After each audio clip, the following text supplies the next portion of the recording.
cerita kita inspirasi semua. Apa itu cerita kita? Setiap orang punya cerita hidup tentang perjuangan, kegagalan, keberhasilan, atau hal-hal kecil yang bermakna. Bercerita bukan sekedar berbicara, tapi cara untuk berbagi pengalaman, perasaan, dan pelajaran hidup. Remaja yang mau bercerita bukan berarti ingin pamer, tetapi sedang belajar terbuka, mengatasi rasa takut, dan menginspirasi orang lain melalui kisah nyata kehidupannya. Mengapa bercerita itu penting untuk remaja?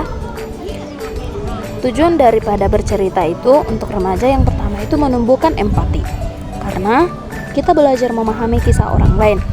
Poin yang kedua, memberi inspirasi. Kadang melalui cerita sederhana bisa menguatkan banyak orang. Poin yang ketiga, menyalurkan perasaan dan pikiran dengan cara yang sehat.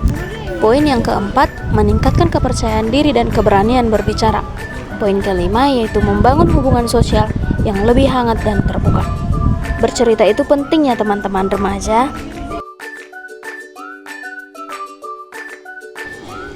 Bagaimana cara bercerita yang baik?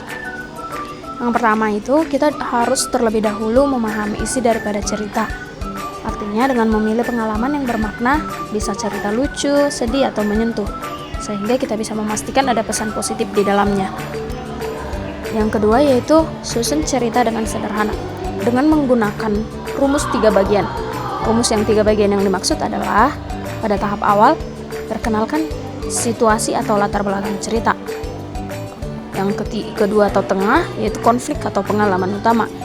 Yang terakhir, apa pelajaran yang kita dapat setelah bercerita. Kemudian, kita harus menyampaikan dengan ekspresi dan perasaan, dengan menggunakan intonasi yang jelas, kemudian menatap audiens, tersenyum, dan tunjukkan semangat. Ceritakan seolah-olah kamu sedang ngobrol dengan teman, supaya mengurangi rasa gugup, takut, atau bahkan menghilangkan kondisi yang mungkin kita rasa membuat kita deg-degan untuk bercerita. Mendengarkan cerita orang lain. Yang pertama, ketika mendengarkan cerita orang lain, bukan cuma berani bercerita, tapi juga penting belajar mendengarkan dengan empati. Kemudian, dengarkan ceritanya tanpa menghakimi.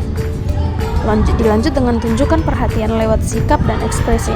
Kemudian berikan respon positif seperti aku juga pernah merasa seperti itu, atau keren banget kamu bisa lewati itu.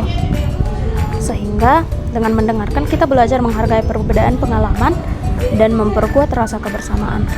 Ingat ya teman-teman, jangan menghakimi ketika dia sedang bercerita. Kita harus memberikan respon yang positif seperti kita juga sudah pernah merasakan seperti itu.